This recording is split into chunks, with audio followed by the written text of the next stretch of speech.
계신 분들과 인사하겠습니다. 잘 오셨습니다.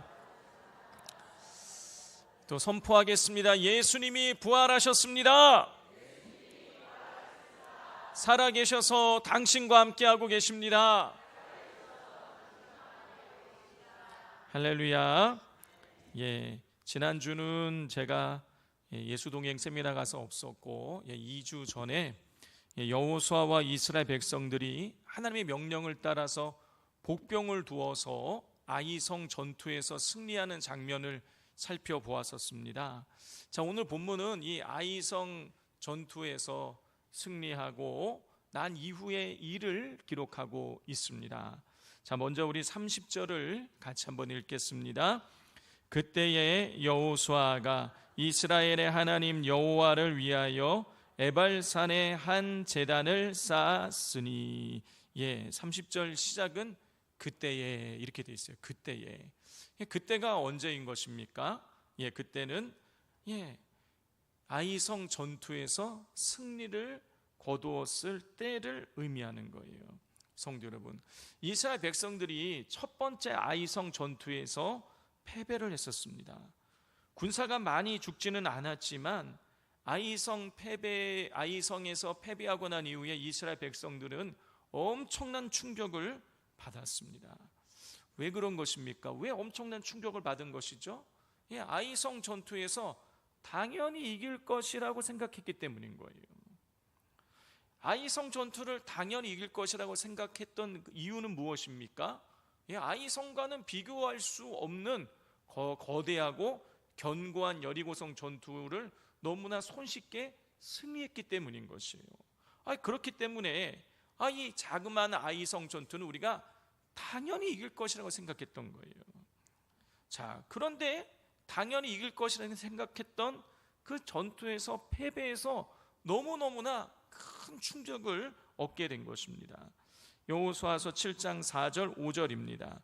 백성 중 3,000명쯤 그리로 올라갔다가 아이 사람 앞에서 도망하니 아이 사람이 그들을 36명쯤 쳐 죽이고 성문 앞에서부터 스바림까지 쫓아가 내려가는 비탈에서 쳤으므로 백성의 마음이 녹아 물같이 된지라 그랬어요. 자, 아이성을 치기 위해서 3,000명쯤 올라갔다고 성경은 기록하고 있습니다. 그 올라갔다가 몇 명이 죽었냐? 36명이 죽었어요.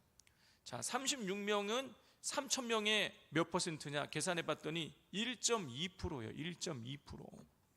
자, 1.2% 죽었는데 죽은 사람은 얼마 되지 않아요. 그러니 여러분, 그것 때문에 큰 충격을 받지 않아도 되지 않겠습니까? 더더군다나 이스라엘 백성들이 이 가나안 땅에 이제 진군에 들어가기 직전에 했던 인구 조사의 숫자를 보면 20세 이상으로 전쟁에 나가서 싸울 수 있는 사람이 60만 1,730명이었어요.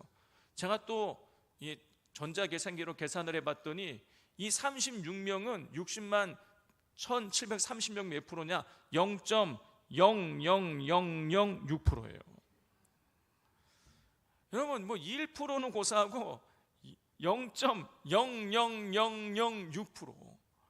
여러분, 그러니 이 36명 죽은 건요, 이스라엘 전체 군사력이랑 비교해보면요, 차이가 없는 거예요. 36명 죽으나 더 많으나 전체적인 숫자로 봐서는 그렇게 심각하게 타격을 입을 만한 그런 건덕지가 되지 않는 거예요.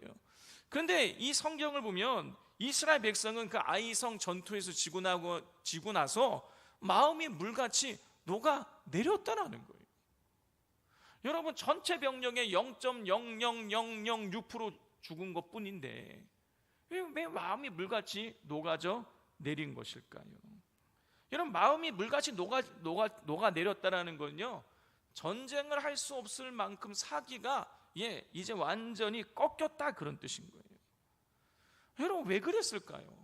정말 미미한 숫자가 죽었을 뿐인 것인데 왜 그렇게 마음이 물같이 녹아져 내렸던 것일까요? 여러분, 그것은 이미 말씀드린 것처럼 당연히 이길 것이라고 생각했는데 패했기 때문인 거예요. 성도 여러분, 이 문제는 너무너무 어려운 문제야. 이게 해결된다는 건 너무 기적이야. 여러분, 그런 문제가 해결 안 되는 것은요, 조금 마음이 아플 수 있지만 그닥 데미지가 크지 않습니다. 안 될 거라 생각을 했으니까.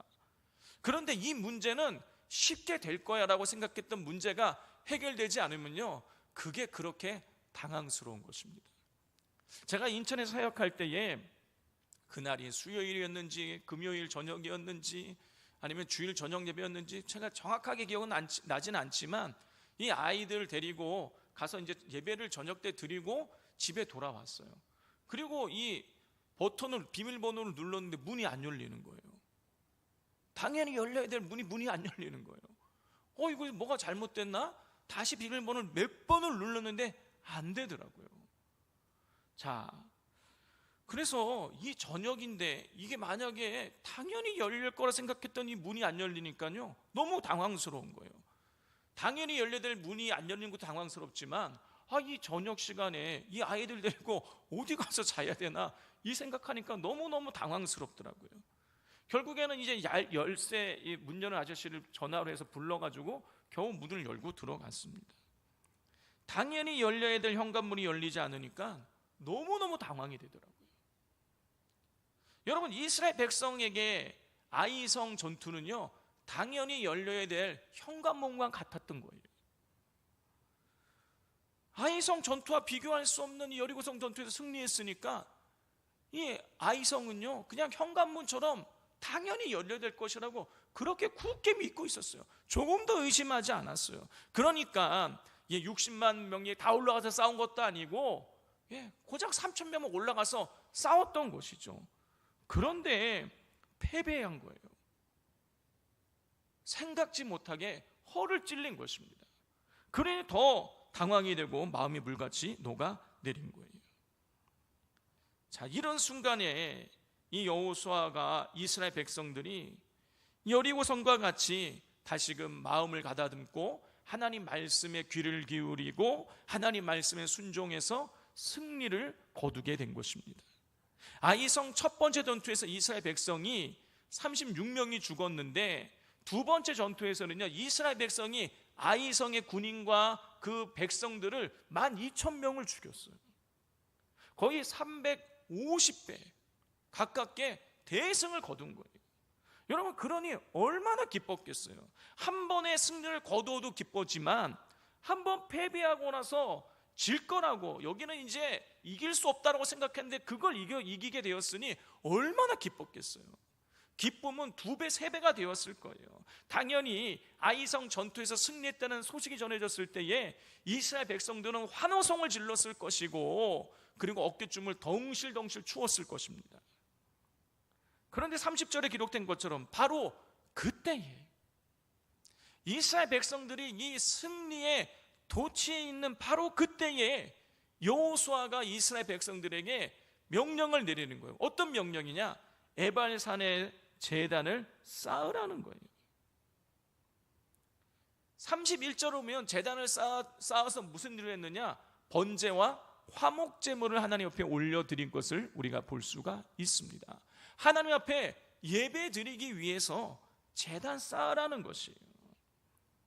여호수아는 승리에 도취되어 있는 이스라엘 백성들에게 제단을 쌓아 하나님께 초점을 맞추게 했습니다. 여러분, 그 이유가 무엇이겠습니까? 아이성의 승리가 당연한 승리가 아니고 여호와 하나님께서 은혜로 베풀어 주신 승리라는 사실을 이스라엘 백성들에게 깨닫게 만들기 위해서였던 거예요. 성도 여러분, 우리에게 당연한 것은 아무것도 없습니다. 우리가 십자가의 은혜로 죄사함을 받고 의롭다고 칭함을 얻고 하나님의 자녀가 되어서 천국에 들어갈 수 있게 된 것, 여러분, 그 어느 것도 당연한 것이 없어요. 우리가 이렇게 믿음 지켜 추석 연휴 기간인데도 하나님 앞에 나와서 예배를 드리는 것, 여러분, 이것도 당연한 것이 아닙니다. 여러분, 우리가 구원받은 것, 오늘 우리가 이렇게 나와서 하나님을 예배할 수 있는 것, 여러분, 이 모든 것이 다 하나님의 은혜인 것입니다. 하나님께서 십자가의 은혜를 베풀어 주지 않으셨다면, 예수님께서 십자가에 피 흘려 죽지 않으셨다면, 여러분, 우리는 영원한 지옥 형벌을 받아야 되는 거예요. 하나님께서 우리를 택하여 하나님 자녀 삼아주지 않으셨다면, 우리에게 믿음 주지 않으셨다면 우리는 오늘 이렇게 하나님 앞에 영광을 올리며 예배 드릴 수 없는 것입니다. 성도 여러분, 우리의 일상의 삶 가운데에 내가 누리는 것들 중에 당연한 것은 아무것도 없어요. 이런 모든 것이 다 하나님의 은혜인 것입니다. 그렇게 사도 바울은 고린도전서 10장 31절에서 그러즉 너희는 먹든지 마시든지 무엇을 하든지 다 하나님의 영광을 위해 하라고 우리에게 권면했던 것입니다. 그러므로 모든 것이 하나님께서 베풀어 주신 은혜임을 알고 범사에 하나님 앞에 영광을 올려드리며 범사에 감사하는 삶을 살아가실 수 있기를 바랍니다. 자, 이렇게 이스라엘 백성들이 아이성 전투에 도취되어 있을 때 여호수아는 이스라엘 백성들에게 에발산에 제단을 쌓으라고 하였습니다. 자, 이 에발산, 그럼 어디에 있는 땅일까요? 자, 지도를 보니까 이 아이성 북쪽에서 약 30km 정도 떨어져 있는 곳입니다. 요즘 도로로 가면 대략 도로로 길로 가면 대략 한 43km 정도 떨어져 있다라는 거예요. 성도 여러분, 우리 산돌교회에서 정확하게 30km 떨어진 곳이 어디냐면 성가롤로 병원이에요. 거기까지가 거의 정확하게 30km 정도 되더라고요. 그런데 자동차 전용 도로를 타고 시속 80km를 타고 우리가 운전을 해서 가도 거기까지 40분 정도 걸려요. 근데 그 당시에 당연히 자동차가 없이 걸어가야겠죠. 직선거리로 가면 30km, 사람이 다니는 길로 꾸불꾸불 가면 그보다 더 많이 걸렸을 거예요. 여러분, 군인들이 40km 행군할 때에 대략 6시간에서 7시간 정도 걸립니다. 쉬지 않고 그냥 10분씩만 쉬고 가도 그 정도 걸려요. 그러니 이 이스라엘 백성들이 에발산까지 가는 그 길이 여러분 햇빛 쨍쨍 내리쬐는데 그 길을 걸어서 그렇게 간다는 것이 간단한 문제가 아닌 것이에요. 그런데도 가까운 곳이 아님에도 불구하고 여호수아는요 그렇게 멀리 떨어져 있는 에발산에다가 제단을 쌓으라는 거예요. 자, 왜 그랬을까? 그 이유는 하나님께서 모세를 통해서 가나안 땅에 들어가기 전에 에발산에다가 제단을 쌓으라고 이미 명령을 내리셨기 때문이에요. 자, 오늘 본문은 딱 다시 봐야 되니까 표시를 딱 해두시고 우리 신명기 27장을 여호수아 전에가 바로 신명기 여호수아니까 바로 전에 있으니까 가까우니까 한번 찾아보겠습니다. 신명기 27장 4절부터 7절까지를 한번 보겠습니다. 27장 신명기 27장 4절입니다. 자, 제가 읽겠습니다. 너희가 요단을 건너거든 내가 오늘 너희에게 명령하는 이 돌들을 에발산에 세우고 그 위에 석회를 바를 것이며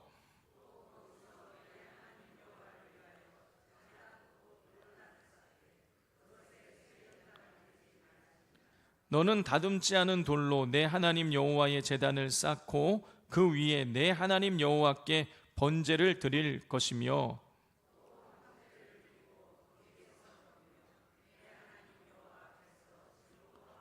또 읽겠습니다. 너는 이 율법의 모든 말씀을 그 돌들 위에 분명하고 정확하게 기록할지니라 그랬어요. 하나님께서 이스라엘 백성들이 아직 가나안 땅에 들어가기 전에 모세를 통해서 말씀하셨어요. 얘들아, 너희들 요단을 건너가면, 다시 말해서 가나안 땅에 들어가면 에발산에다가 다듬지 않은 돌로 제단을 쌓고 거기서 번제와 화목제물을 드리라. 그리고 율법의 모든 말씀을 거기에 있는 돌에다가 다 기록하라. 이렇게 하나님께서 가나안 땅 들어가기 전에 말씀을 주셨어요. 그런데 이 명령을 이 아이성 전투의 승리에 도취되어 있는 이 상황 중에 여호수아가 그것을 이 명령을 기억하고 에발산에 제단을 쌓으라고 명령하여 시선을 하나님께 돌렸습니다. 성도 여러분, 우리에게 있어서 가장 중요한 게 무엇입니까? 우리 지금 성도님들에게 있어서 가장 중요한 문제가 뭐예요? 여러분, 우리 개인에게 있어서 가장 중요한 건요, 여러분, 나예요. 내가 제일 중요해요. 부모가 자식을 위한다 막 그러지만은요, 여러분, 나를 제일 위하는 거예요.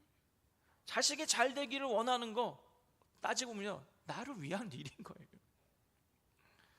여러분, 우리에게 있어서 우리가 제일 중요해요. 내 문제가 해결되는 것이 우리에게는 너무 중요한 일입니다.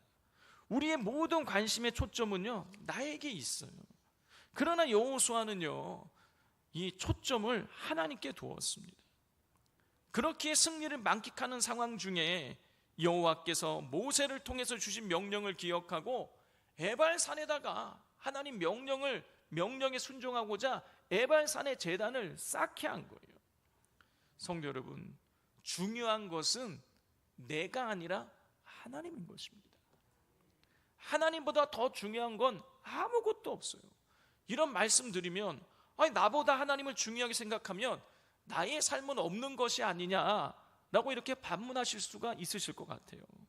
성도 여러분, 나보다 하나님이 중요한 이유는요, 여러분, 하나님께서 우리를 창조하실 때에 내가 아니라 하나님을 더 중요하게 생각할 때, 그때 진정한 나로 살아갈 수 있도록 하나님께서 그렇게 프로그래밍을 해 놓으셨기 때문이에요. 요한복음 15장 5절을 보면 유명한 말씀이죠. 나는 포도나무요 너희는 가지라. 그가 내 안에 내가 그 안에 거하면 사람이 열매를 많이 맺나니 나를 떠나서는 너희가 아무것도 할 수 없습니다. 예수님은 나는 포도나무고 너희는 가지다. 너희가 내 안에 내가 너희 안에 거하면 너희가 많은 열매를 맺게 되지만 나를 떠나서는 아무것도 할 수 없다라고 말씀하셨어요. 여러분, 그렇습니다. 우리는 우리 주님 없이는 아무것도 할 수 없어요.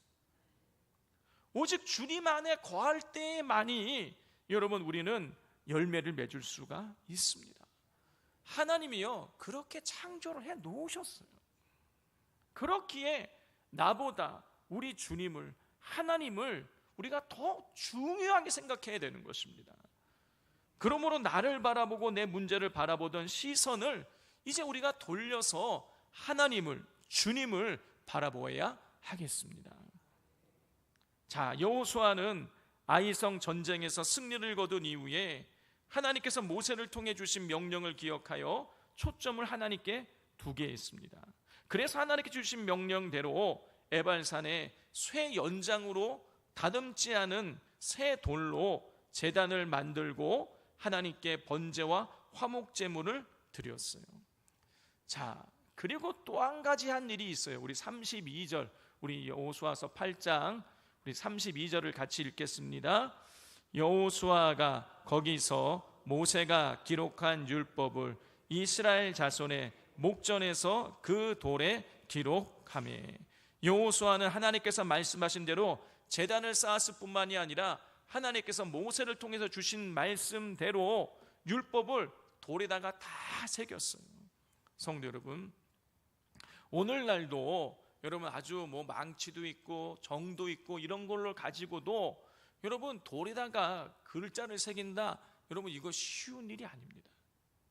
하물며 여호수아 시대는요, 오늘 본문에 보면 쇠로 다듬지 않는 돌이라고 되어 있지만 실제로 여호수아 시대를 우리가 이렇게 시대를 구분해 보면 그 당시 시대는요 청동기 시대예요. 청동기 시대. 여러분, 청동기를 가지고, 동을 가지고 여러분 돌에다 글자를 새긴다, 이거 굉장히 어려운 일인 거예요. 자, 그러니 한자 한자 새기는 것이 굉장히 많은 시간이 걸렸을 것이에요. 자, 그럼에도 불구하고 하나님이 그 많은 율법을 하나도 빼놓지 말고 다 그 돌에다가 다 새기라고 하신 거예요. 한자 한자 새기는 것을 이스라엘 백성들은 지켜보았을 것이고 그 돌에 새겨진 것이, 말씀이 자기들의 마음에도 새겨졌을 것이에요. 왜 하나님께서는 여호수아를 통해서 율법을 돌과 이스라엘 백성들 마음에 새기게 하신 것일까요?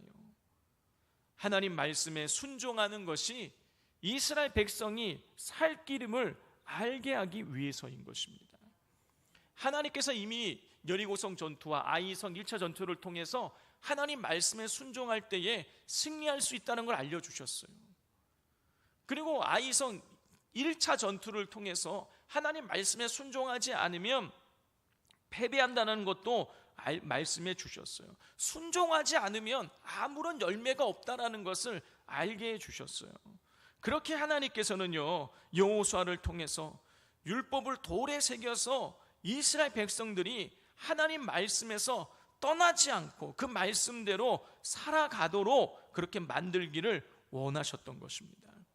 성도 여러분, 말씀이 중요한 거예요. 여호수아서를 특별히 우리가 읽어보면 이 하나님께서는요, 어떤 일을 하실 때, 전쟁에서 승리를 주실 때 그때 여호수아에게 말씀을 하세요. 여호수아서를 제가 전체를 다 찾아봤더니 이런 말씀이 반복돼요. 여호와께서 여호수아에게 이르시되, 여호와께서 여호수아에게 말씀하여 이르시되. 여러분, 이런 구절이요 반복돼요. 그리고 그런 구절이 나오는 그것을 우리가 딱 읽어보면은요, 그 뒤에 그 말씀대로 순종을 하였고 순종했을 때 승리하는 것을 우리가 볼 수가 있습니다. 성도 여러분, 이게 뭘 의미하는 것일까요? 하나님 말씀을 듣고 그 말씀대로 순종할 때에 승리했다라는 것, 이게 뭘 의미하는 것입니까? 말씀이 능력이고 말씀이 우리에게 승리를 안겨준다라는 것이죠. 여러분, 다른 것 우리가 부여잡고 살아갈 때에 우리가 완벽한 승리를 거둘 것 같지만 여러분, 그렇지 않아요. 내가 믿고 있는 것들 중에 확실한 것은 아무것도 없습니다. 여러분, 한번 생각해 보세요. 내가 의지하고 있는 것 지금 무엇인가? 여러분, 그게 확실합니까? 여러분, 혹시 건물을 많이 갖고 계십니까? 여러분, 그 건물이 확실할 것 같으세요? 여러분, 경제 대공황 오면은요, 여러분, 건물 가격이 거품이 빠져버리면 아무것도 아닌 것이 되는 거예요. 여러분, 하나님 말씀만이 가장 확실한 줄 믿습니다. 하나님 말씀만이 능력이고 우리에게 소망인 줄 믿습니다. 여러분, 그러므로 우리는요, 할 수 있는 한 시간과 최선을 다해서 하나님 말씀을 주야로 묵상할 수 있어야 하겠습니다. 자, 여호수아는 하나님의 율법을 돌에다가 새겼습니다.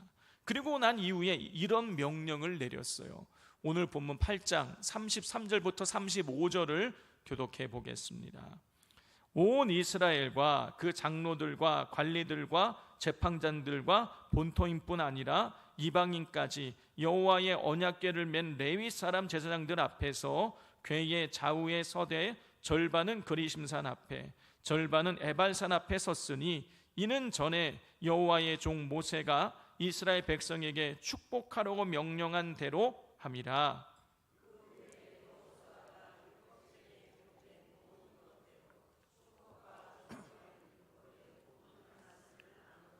함께 읽겠습니다. 모세가 명령한 것은 여호수아가 이스라엘 온 회중과 여자들과 아이와 그들 중에 동행하는 거류민들 앞에서 낭독하지 아니한 말이 하나도 없었더라 그랬어요.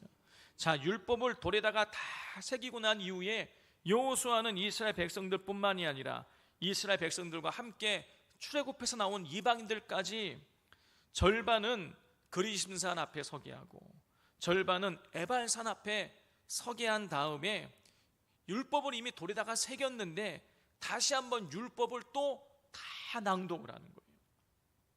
성도 여러분, 아이성 북쪽 30km 지점에 위치한 에발산은요, 여러분, 초목이 거의 없는 곳이에요. 바위산이에요. 여러분, 에발이라는 뜻이 무슨 뜻이냐면은 풀이 없다 그런 뜻인 거예요. 그러니까 에발산은요, 식물이 거의 살지 못하는 그냥 바위 덩어리 산이에요. 그리고 에발산 남쪽에는 에발산보다 조금 더 높은 이 그리심산이 있어요. 그러니까 그리심산이 남쪽에 있으니까 해가 남쪽에서 비치지 않습니까? 그러면 에발산은 늘 그늘이 져 있는 거예요. 그런 이유로 여러분, 이 에발산은 저주의 상징이고 그리심산은 축복의 상징이에요. 우리 한번 사진을 한번 보도록 하겠습니다. 자, 이게 에발산과 그리심산이에요. 저렇게 가깝게 붙어 있는 것입니다. 자, 그런데 이게 화면이 흐려서, 사진이 흐려서 제대로 안 보이지만, 자, 오른쪽에 있는 에발산을 보면 어때요? 나무가 없어요. 민둥산이에요. 바위산입니다. 그런데 건너편 그리심산은 어떻습니까? 뭔가 꼬뭇꼬뭇한 게 보이죠? 저게 나무예요. 둘이 굉장히 가까이 붙어 있는데, 어때요? 에발산은 생명이 없고요, 그리심산에는 생명이 있는 거예요. 그렇기 때문에 에발산은 저주의 상징이고 그리심산은 축복의 상징이었어요. 자, 그런데 하나님께서 이 저주를 상징하는 에발산에 이스라엘 백성들 절반을 서게 하고, 축복을 상징하는 저 그리심산의 절반을 또 서게 해서 율법에 기록된 축복과 저주를 낭독하게 하신 거예요. 이제 저를 보여주십시오. 자, 저렇게 그리심산과 에발산 서로 마주봤겠죠. 가까이 붙어 있으니까 이쪽에 절반, 이쪽에 절반 서 있는 상황이에요. 그리고 가운데에서 율법을 낭독하는 거예요. 율법의 축복과 저주의 내용을 쫙 낭독하는 것입니다. 자, 가까이 붙어 있는데 이 한쪽은 저주의 산이고 한쪽은 축복의 산이에요. 근데 이런 상황에서 축복과 저주의 율법을 낭독했다, 무슨 뜻인 것입니까? 선택하라는 거예요. 너네들 이 선택이다. 축복을 선택할 것이냐, 율법을 지킴으로 축복을 선택할 것이냐, 율법을 거역함으로 저주를 선택할 것이냐, 너희들 선택하라는 거예요. 성도 여러분, 하나님께서요, 저 에발산과 그리심산까지 이스라엘 백성을 데리고 가서 생생한 현장 교육을 시켜 주셨던 것이, 성도 여러분 어떠십니까? 하나님 말씀을 어떻게 생각하고 계십니까? 하나님 말씀을 혹시 가벼이 생각하고 계시지는 않으십니까? 하나님 말씀을 가벼이 생각하는 사람은요, 하나님 말씀을 잘 지키지 않습니다. 어떤 거는 지키지만 어떤 거는 지키지 않아요. 또 지키지 않으면서도 별로 양심의 가책도 느끼지 않습니다. 그런데 성도 여러분, 하나님 말씀에 순종하느냐 불순종하느냐는요, 여러분 중요한 문제예요. 축복과 저주를 우리가 선택을 하는 것인 것입니다. 하나님 말씀에 순종하면 복 받지만 불순종하면 저주를 받게 되는 것이에요. 여러분, 하나님께서 신명기 27장에서 가나안 땅에 들어가면 에발산에서 율법을 돌에 새기고 낭독하라고 명령을 하셨어요. 그게 신명기 27장이에요. 그리고 나서 그 다음 장 신명기 28장에 보면 하나님 말씀에 순종하는 자에게 주시는 복과 저주가 기록되어 있어요. 여러분, 그게 총 68절로 되어 있는데, 여러분 복이 많이 기록되어 있겠습니까? 저주가 많이 기록되어 있겠어요? 여러분, 말씀에 순종해서 받는 복은요 14절 기록되어 있어요. 나머지 54절은요 말씀에 순종하지 않을 때 받는 저주가 기록되어 있어요. 여러분, 하나님께서 순종해서 받는 복보다 순종하지 않아서 받는 저주를 훨씬 더 3배, 4배 많이 기록해 놓으신 이유가 무엇인 것입니까? 하나님 말씀 지키지 않아서 저주받지 말라라는 거예요. 뒤집으면 반드시 내 말 지켜서 너희들 복받기를 원한다 라는 하나님의 뜻이 담겨져 있는 것입니다. 성도 여러분, 하나님 말씀을 지키면 복을 받지만 지키지 않으면 저주를 받습니다. 아주 간단한 거예요. 여러분, 회색 지대는 없는 것입니다. 우리가 살고 죽는 문제가 하나님 말씀에 순종하느냐에 달려 있는 것이에요. 여러분, 그러므로 하나님 말씀을 가벼이 여기지 마시고 어떤 것은 지키고 어떤 것은 지키지 않고, 여러분 이러지 마시고, 사람이니까 어떻게 다 지킬 수 있느냐 그러면서 어떤 거는 지키고 어떤 걸 지키지 않고 그러지 마시고, 여러분 사느냐 죽느냐, 복이냐 저주냐의 갈림길이 하나님 말씀에 순종하느냐에 달려있다는 사실을 기억하시고 철저하게 하나님 말씀에 순종하실 수 있기를 바랍니다. 그래서 이 신명기에 기록되어져 있는 28장에 기록되어 있는 저주는 다 피하시고 하나님께서 내려주시는 놀라운 복의 약속들을 받아서 생생하게 누리게 되시기를 주님의 이름으로 축복을 드립니다.